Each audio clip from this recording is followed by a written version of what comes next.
이 정도 전세 가격이 너무 싸네 하고 거래를 하신 분들이 너무 많고 네. 전세 수급은 좋아지고 전세 가격은 당연히 반등이 나올 가능성이 많은 거죠. 24년부터는 바닥을 치고 네. 올라가는 지역이 나타날 거다.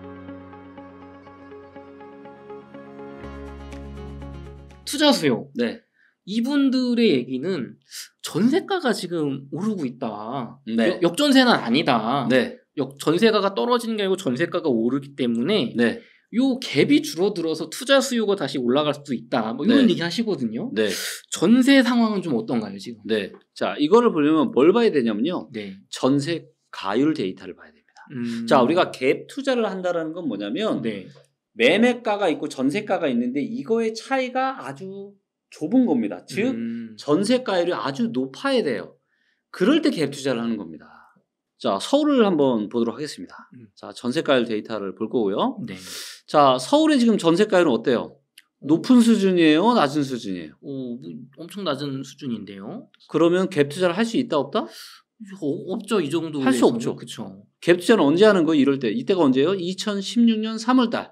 즉 갭 투자를 하기 좋았던 시기는 2015년, 16년, 2017년 정도까지. 이때가 갭 투자를 하기 좋았던 겁니다. 자, 그리고 전세가율이 이렇게 떨어진다는 얘기는 뭐예요? 매매가가 오르거나 뭐 전세 가격이 내려가거나. 전세가 상승률보다 매매가 상승률이 더 큰 겁니다. 아. 자, 기본적으로 자, 부동산에서 진짜 수요는 뭐예요? 전세예요. 전세 가격입니다. 왜냐하면 전세 가격에는 투자나 투기 심리가 하나도 없잖아요. 전부 다 실수요거든요. 그렇죠. 뭐 전세가 오를 거니까 전세 사는 사람은 없죠. 네. 그래서 실제 수요와 공급으로 전세 가격이 형성이 됩니다. 네. 그래서 매매 가격이 올라가는 속도만큼 전세 가격이 올라가는 게 맞아요. 딱 그 정도만 올라가야 됩니다. 매매가는. 근데 때로는 사람들이 야, 부동산 투자하면 큰일 나, 쪽박차. 이럴 때도 있고, 네. 야, 부동산 투자하면 대박나, 너 아직도 부동산, 이럴 때가 왔다 갔다 한단 말이에요. 그러다 보니까 전세가율이 오르락 내리락 하는 겁니다. 전세가율이 올라간다는 얘기는 전세가 상승률보다 매매가 상승률이 작은 거예요. 그쵸? 즉, 전세가는 실제 수요는 가격이 이만큼 올랐는데 사람들이 아직 무서워서 부동산을 못 사는 거예요. 그래서 매매가 덜 올라. 네. 그랬을 때 전세가율이 올라가는 겁니다. 자, 반대로 실제 수요는 전세율이 이만큼 올랐는데 매매가가 이만큼 올라. 이런 이유는 뭐예요? 투자나 투기 심리가 붙은 거예요. 야, 부동산 투자하면 돈 벌어. 이게 붙기 때문에 전세가율이 떨어지는 겁니다. 자, 그러면 이 데이터만 봐도 서울은 투자 수요가 언제부터 붙은 거예요? 2016년 중후반부터 투자 수요가 붙어서 계속 부동산 투자하면 돈 벌어가 지금까지 유지되고 있는 겁니다. 가격이 막 내려갔다 하지만 매매가가. 자, 그런데 자, 부동산을 사줄 수 있는 사람들이 정해져 있잖아요. 그쵸. 네. 자, 언젠가는 자, 사줄 수 있는 사람이 100명이 있다라고 치면 이거를 이미 선수들은 이 중에 한 20%가 선수라고 치면은 선수는 전세가율이 떨어질 때 안 사면 이미 올라갈 때 삽니다. 20%. 네. 나머지 80만 남았죠. 이 80명 중에서 2016년부터 부동산이 계속 올라간다고 하는데 입주 물량이 많아서 2017년, 18년 입주 폭탄 우려가 얼마나 많았습니까? 그래서 이 나머지 80명 중에서 한 20, 30명밖에 못 샀을 겁니다. 여전히 5, 60명은 무서워서 못 샀어요. 근데 2020년부터 금리가 너무 낮아지고 부동산이 폭등을 하니까 이 50명, 초보자 5, 60명이 지금은 사야 되겠네? 그러면서 막 사버리는 거예요. 네. 그러면서 전세가율이 이렇게 되는. 아직은 자, 지금 무슨 전세가가 올라가니까 지금이 갭투자기에 좋다는 등 무슨 부동산이 다시 대세 상승한다는 등 진짜 저랑 한번 맞짱 한번 뜨게 만들어주세요. 제가 데이터로 팩트 체크해서 제가 그분을 진짜 참교육 시켜드리고 싶네요. 대표님, 그러면은 지금 전세가가 저희가 올라가기 시작을 한 거는 맞는 건가요? 전국적으로? 제가 누누이 말씀드렸지만 전세 가격은 바닥 찍고 상승할 가능성이 높다라고 제가 말씀드렸잖아요. 대표님하고 제가 인터뷰 제가 기억나는 게 올해 봄 정도였던 것 같은데 전세가를 제가 어디까지 떨어질까 역전세나 놓을까 여쭤봤을 때 이제는 떨어질 폭이 별로 없어 보인다. 맞아요. 어쩌면 상승을 할 수도 있다라고 하신 게 제 기억이 나거든요. 맞습니다. 기억나시죠? 네네. 아마 방송을 꾸준하게 지켜보신 분들이라면은 아마 기억이 나실 겁니다. 자, 보시면 서울을 제가 눌러볼게요. 네.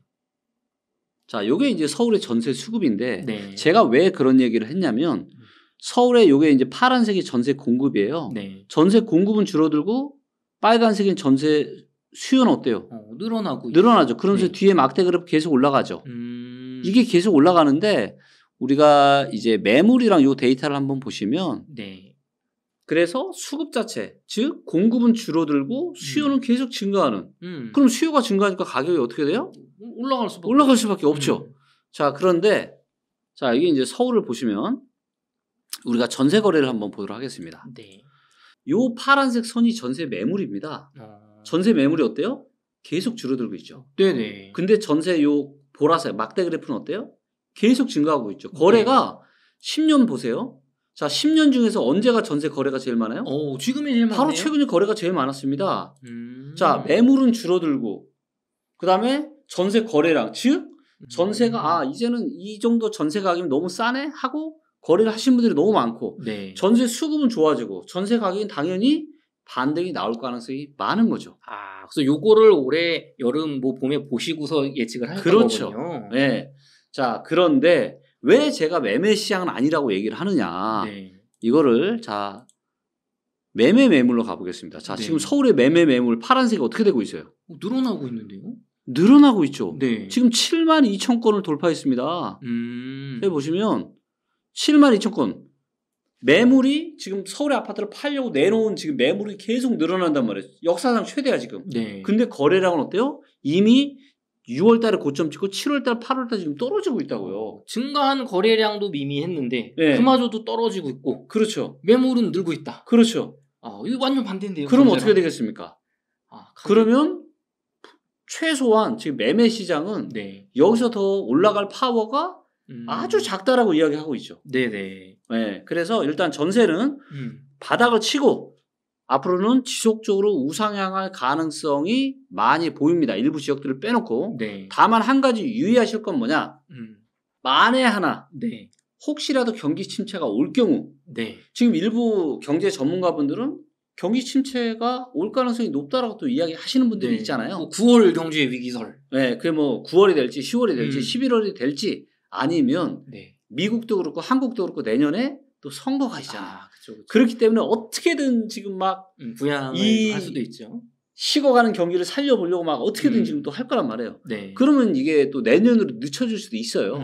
그래서 뭐 언제 경기 침체가 올지는 아무도 모르지만 네. 여건상으로 봤을 때는 상당히 위험한 건 틀림이 없고 그래서 이게 올해 말이나 내년도에 터진다. 네. 그러면 전세 가격마저 급락을 할 겁니다. 그러니까 이게 아무리 뭐 공급이 작고 뭐 이래도 네. 2008년에도 그랬거든요. 네. 2008년에도 순간적으로 그냥 전세 지금 완전 급락을 했습니다. 그렇기 때문에 혹시라도 경기 침체가 생긴다면 전세 이 수급도 안 좋아질 가능성이 많지만 네. 경기 침체가 없다라면 앞으로 전세가는 이렇게 계속 올라갈 가능성이 많다. 그렇게 말씀드릴 수 있고요. 전세 얘기가 마침 나왔으니까 네. 조금 조심을 하셔야 되는 지역들이 있습니다. 궁금합니다. 자, 조금 조심하셔야 되는 지역들이 있는데 네. 요게 이제 지금 전세 수급 데이터예요. 네. 요게 이제 전세 수급 데이터인데 전세 수급 데이터가 100보다 밑에 있으면 그러면 수요보다 공급이 많은 겁니다. 거기가 어디냐면요. 부산, 그다음에 인천, 네. 그다음에 대구예요. 그리고 대구가 제일 안 좋죠. 네. 네. 그래서 요 세 군데는 조금 좀 더 데이터를 봐야 됩니다. 네. 근데 요 나머지 지역들 네. 전남, 전북, 그다음에 강원도, 네. 대전, 경북 뭐 이런 지역들은 지금 전세 수급이 상당히 좋죠. 네네. 네, 그렇기 때문에 이런 지역들은 전세가가 상승으로 갈 가능성이 훨씬 더 많습니다. 그리고 이거를 좀 더 미래를 알고 싶으면 뭘 보면 돼요? 입주 물량을 보시면 됩니다. 그래서 지금 전세 수급이 괜찮은데 예를 들어 네. 경북을 볼게요. 네네. 경북은 지금 전세 수급이 130이 넘잖아요. 네네. 네, 상당히 안정적인 국면입니다. 그래서 전세가 아마 계속 지금 상황이 괜찮을 건데 네. 경북의 이제 이 입주 물량 데이터를 한번 보시게 되면은 네. 공급을 보겠습니다. 네. 자, 내년에 경북의 입주 물량 어떻게 되죠? 꽤 많죠. 네네. 올해보다 거의 2배까지는 아니지만 상당히 많은 입주 물량이 옵니다. 네. 그럼 전세 수급이 다시 안 좋아지겠죠. 그렇죠. 공급이 많아지니까. 그렇죠. 상승의 힘이 아무래도. 네. 그래서 많은 분들이 이런 거예요. 데이터를 하나씩만 띄어서 봐서는 인사이트를 제대로 찾기가 힘들고요. 진주도 꿰어야 보배라고 하잖아요. 네네. 그렇기 때문에 데이터들을 연결해서 볼 수 있는 그런 힘을 네. 기르시면은 굉장히 여러분들 인생에 정말 많은 도움이 될 것 같습니다. 그러면 대표님 가끔 그런 얘기 하시는 분들 계세요. 지금 전세가율이 뭐 아까 보여주신 서울 막 48% 이렇게 낮은데 네. 지방 지역은 전세가율이 수급이 맞으면 금방 상승한다. 네. 그러니까 2년 지금 뭐 전세가율 60%인데 2년 뒤에는 막 75% 이렇게 올라갈 거니까 네. 지금 좀 무리하더라도 갭 투자 해놓으면 네. 2년 뒤에는 전세금 올려받을 수 있다. 네. 뭐 이런 얘기를 하시는 분도 계시거든요. 이런 건 좀 위험한 투자일까요? 아직까지는 조금 저는 위험하다고 보고 있고요. 하지만 제가 누누이 말씀드리잖아요. 네. 내년 네. 24년부터는 드디어 바닥을 치고 네. 올라가는 지역이 나타날 거다. 네, 그렇기 때문에 지금 이제 어떤 투자의 유혹에 시달리시는 분들은 네. 조금 참으시면 좋을 것 같고 하지만 지금도 유효한 방법은 있습니다. 어떤 게 있나요? 자, 그건 바로 뭐냐? 네. 경매로 사는 거예요.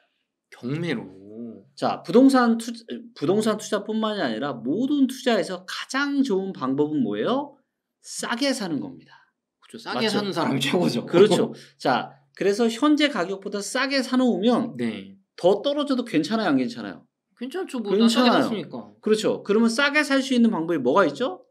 뭐 금매를 잡거나 경매로 사거나. 그렇죠. 그래서 금매물이나 경매로 매수를 하시는 거는 저는 나쁘지 않은 선택이다.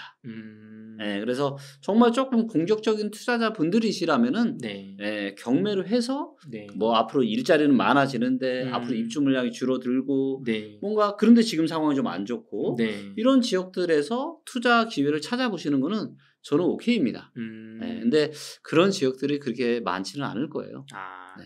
그러면은 전반적으로 아까 말씀하신 것처럼 경기 침체 우려도 이제 내년까지는 조금 이제 유동적이니까 네. 대표님 말씀은 네.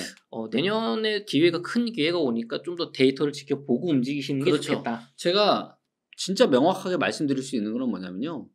지금은 소위 선수들이 뛰어들 수가 없는 상황이에요. 지금 다주택자분들 있죠. 네. 다주택자분들이 힘들 것 같아요? 안 힘들 것 같아요? 뭐 힘들지 않을까요? 안 힘드신 분들도 있지만 힘드신 분들도 있어요. 그쵸. 왜냐면 역전세가 네. 지금 한두 푼 역전세가 나는 게 아니거든요. 근데 이거를 확보할 유동성이 있어야 되는데. 그렇죠. 뭐 정책적으로 막 도와주고 있는 상황은 그렇죠. 그리고 아까 제가 투자 수요, 실수와 투자 수요 말씀드렸지만 지금 투자 수요가 있기 힘들어요. 시장이 안 좋다 보니까 그래서 이번에 무슨 추석 전에 무슨 또 대책 발표한다라고 하는데 아마도 이런 것들이 투자 실수요는 지금 더 이상 별로 없기 때문에 어떻게 해서라도 투자 수요를 지금 불러일으키려고 아마 이런 정책들을 조금씩 펼쳐내기 시작할 것 같아요.